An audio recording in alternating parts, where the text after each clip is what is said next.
Train Sim World Roadmap, July 2023. TL, DR, too long, didn't read, summary. A quick summary for those who don't want to go through the whole article. There are more details on all these points within the roadmap. 1. The Thameslink Class 700/0 is coming on Tuesday, July 11th. 2. New US gameplay and livery. We've added a new US gameplay and livery pack to the roadmap, developed by Skyhook Games.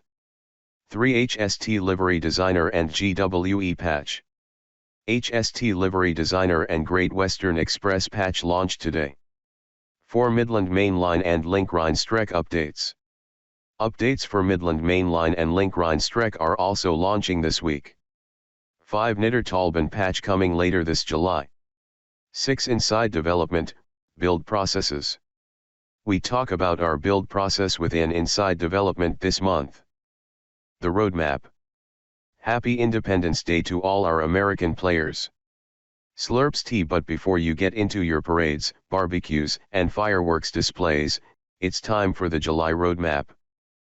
Getting top billing this month is the Thameslink Class 700/0, which we can now reveal will release on Tuesday, July 11th. We get an update from James, with a first look at it in action. We're previewing it this Thursday from 1800 hours UTC, so put that in your diaries. Also this month, and a happy coincidence, completely planned initiative around releasing a roadmap on 4th of July, we have a new American gameplay and livery pack, developed by Skyhook Games, added to the roadmap. More details to come soon. Bundle in some patch updates, the first of which includes the long-awaited HST Livery Designer functionality, Midland Main Line improvements, and Link Rhine-Strecke BR 103 brakes improvements, launched earlier today, HTTP URL, and an inside development focusing on our build process. It's an interesting one as ever, and we've got a lot to talk about.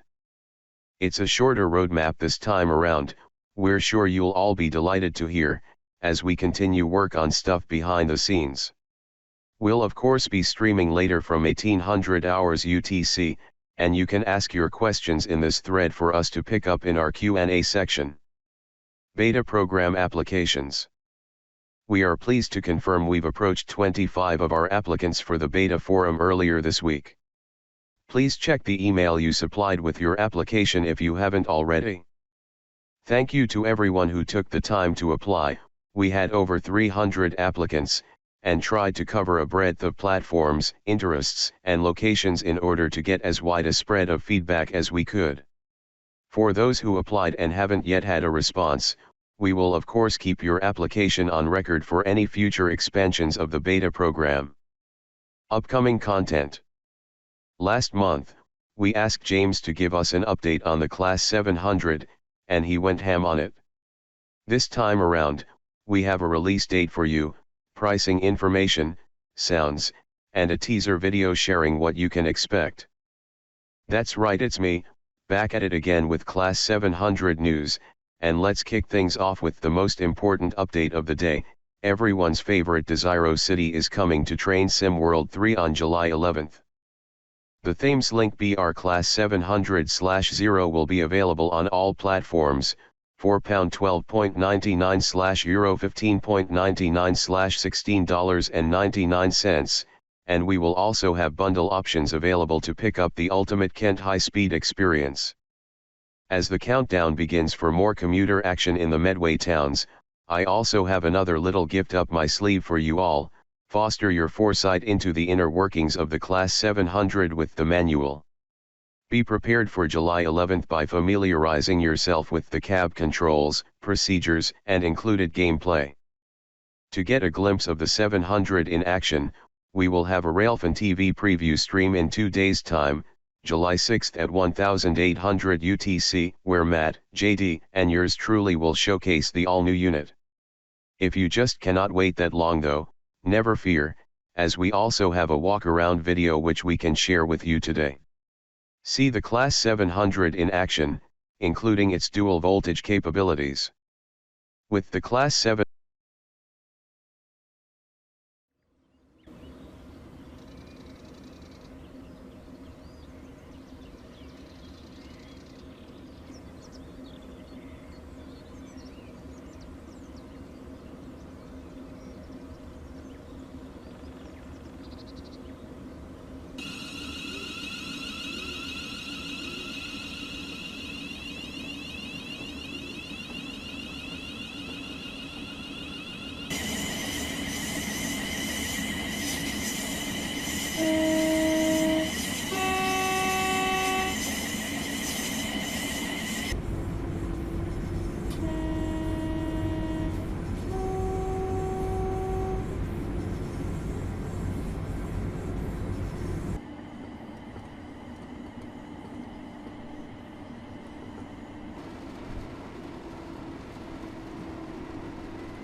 700 releasing in a week's time. The unit is essentially feature, physics, and sounds complete. The Desiro cities are certainly interesting to drive. Much like the Class 395, the difference between AC and DC acceleration is noticeable, but what is a common factor throughout are the brakes. They have oomph. The fastest I personally approached a station so far is close to 50 miles per hour, and I still made the stop. So while being daring is not a recommended driving practice, it's certainly good fun to put the 700 through its paces in various conditions. For the sounds, a mix of sources have been vital to our efforts, including files from the detailed Armstrong Powerhouse sound set. The distinctive DC traction motors are my favorite, with an extra twist compared to older UK Desiros. The motor phase sound change happens at 28 miles per hour rather than 20, which makes it a handy notifier for your speed approaching the limit through the dense Medway towns. The Class 700 will complete the passenger experience on Southeastern High Speed, bringing an additional 80+ services and a bumper pack of 7 scenarios. Being a familiar sight to thousands every day, including many of us here at DTG, it's been a labor of love. The seats might be a bit stiff, they might just be a way of getting from A to B, but they're solid, effective, and plain old good fun. Thanks, James. We have some additional things worth mentioning, which we'll discuss more on the preview stream on Thursday. During the testing window, we've identified some difficulties with performance on certain consoles, specifically Xbox Series S, with all the new services being added to Southeastern High Speed. As a result, we will be providing a full timetable, and a smaller, less memory-demanding timetable, which will mainly remove some static stock and less visible AI services. Players will have the smaller timetable by default in Journey mode, and the option to try the more memory-intensive timetable in the Services menu. And finally, by way of an update, we've not been able to put the Thameslink stop markers we mentioned in last month's roadmap into the launch release for the Class 700, but they are firmly in our sights for an update further down the line. The preview is at 1800 hours UTC this Thursday, July 6th, so set your alarms and join us. Find the Q&A thread in our forums. Work is continuing on the German loco. No further news at this stage. We're continuing work on the improved New York-Trenton timetable. By way of a status update, we're waiting for a core dispatcher improvement in order to complete development on the timetable. It then needs to be tested and iterated on, so it's a little while off yet. To check out a description of what we're aiming towards for improvements, check out May's and June's roadmap articles. Train Sim World 3 core improvements and content patches. A progress summary on the core improvements the teams are working on. After bringing out a large patch at the start of the month, and an improved SEHS timetable a couple of weeks ago, work continues on other areas. If an item isn't listed, it's because there aren't any new updates to share. As a general note, the core improvement to resolve issues with last week's update, June 21st, has hampered progress on getting some of this content out, and we apologize for the continued wait. We hope to have this released to you this week, with some additional improvements to Great Western Express. Missing Peninsula Corridor and Oakville Corridor Baby Bullet services. Patch update. Here's a quick summary of the contents of the patches released in the past month you may have missed. June 7th, Midland Main Line, Link Rheinstrecke, Bremen-Oldenburg, rivet content, and more. 1. Various Midland Main Line improvements. 2. Link Rheinstrecke route improvements. 3. Bremen-Oldenburg various improvements. 4. Turned down safety valves on Peak Forest's LMS4F to match Jubilee and 8F. 5. Various improvements to rivet games content. Isle of Wight, Ride Shanklin, West Cornwall Local, BR 204, a Rosalinier, Luzern-sur-Sea, 1938 tube stock. June 29th, follow-up from June 20th update. 1. Fixed an issue whereby players were spawning in random locations on certain services. HTTP URL. Upcoming July patches. Note, these are currently our plans, but can change based on content releases.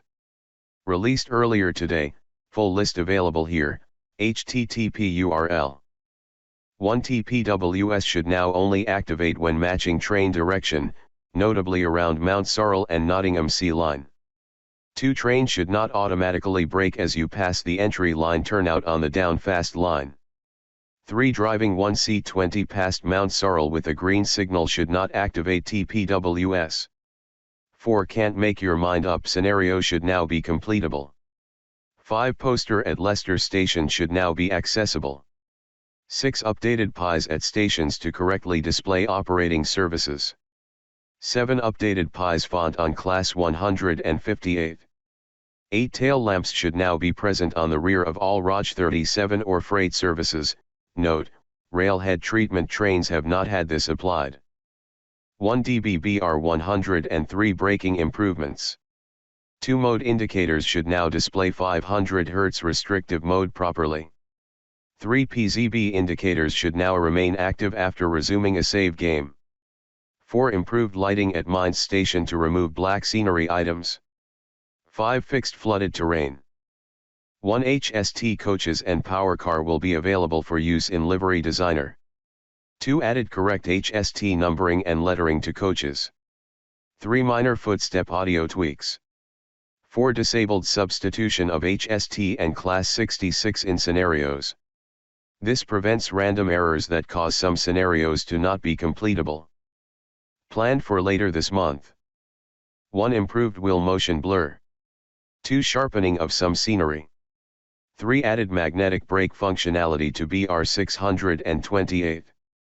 4 Audio improvements to BR 628, PZB, SIFA, low horn, interior horn volume, air brake release.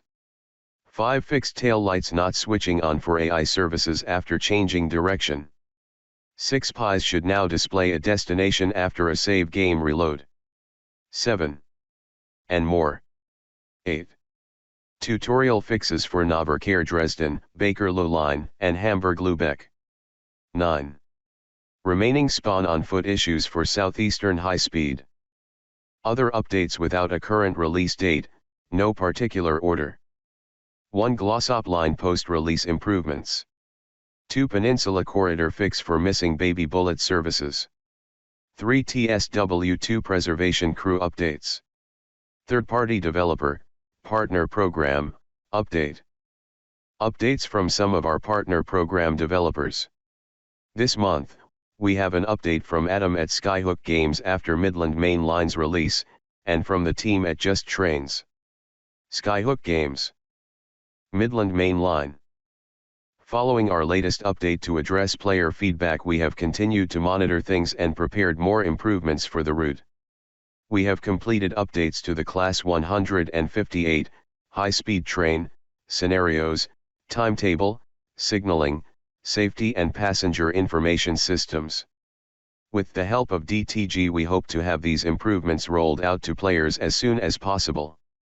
USA Scenario and Livery Pack. Work progresses towards completion for this locomotive lineup. We are currently finalizing gameplay development and moving into the localization and testing phase. Just Trains. Another month, another detailed update. Alex from the Just Trains team gives you an update on what they're working on. And some more teasing pictures.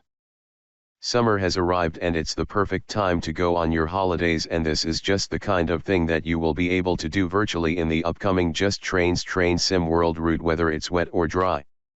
Do you want to head towards the coast or visit a city to see the sights? It's been a bit of a roller coaster ride, but the Just Trains team are making fantastic progress, having completed 38 miles, leaving only 10 miles left to detail.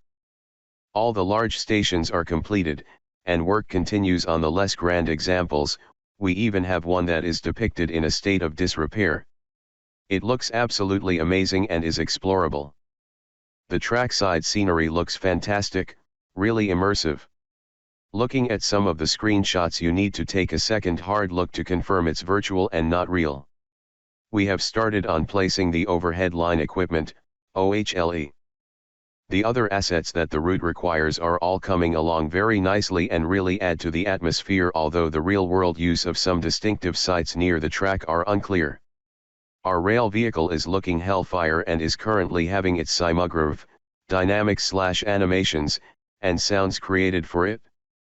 At this advanced stage, it's good to see how the land lies. We are creating a product that will help recreate the days of British Rail with a focus on the timetable, giving you an immersive experience with busy and varied operations that feature passenger, parcels, freight, and shunting. When driving our route, you will find significant changes to the timetable you drive depending on which season you are driving in, thus providing a wealth of possibilities. Alongside this, our use of layers, which will interact with other add-ons that you may own, like the BR Class 31 spawning on passenger diagrams for example, will mean you will never be certain on what might turn up, just like the good old days of BR. We are so looking forward to you seeing it. Inside development, the update process. We've had a lot of questions around the process whereby we update our games. Why is something released before something else? How do we put content together? What complexities come with that? Whilst we're not going to be able to provide all the answers today, we wanted to give a brief summary in order to be as transparent as we can. We have lots of pieces of content in our catalog, and lots of really good feedback from you all, thank you, which we'd like to get to you as quickly as we can. The realities of game development mean that, in practice, some things will take less time than others, for a variety of reasons. We have to balance all these pieces of content against each other and priorities in terms of severity of issue, length of time it's been a problem, and how sweeping the changes might be. When content changes or patches are submitted for a particular piece of content, we review.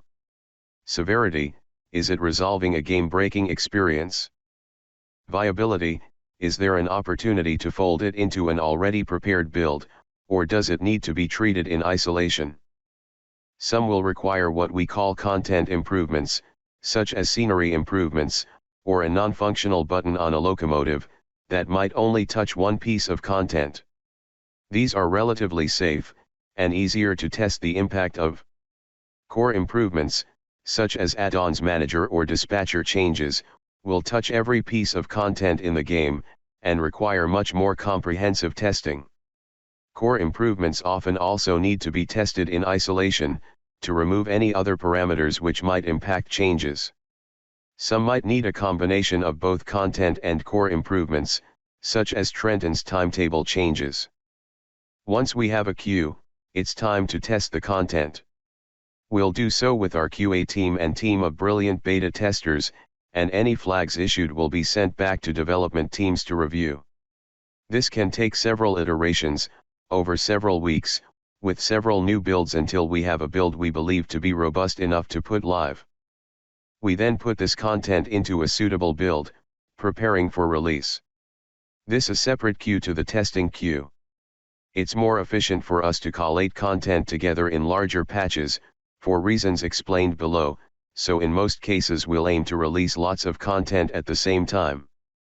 Then, when it's that patch's time to shine, we'll book in times with the 7 platforms we release the game on, all of which have different processes, quirks, and pipelines we need to adhere to in order to schedule that time for release.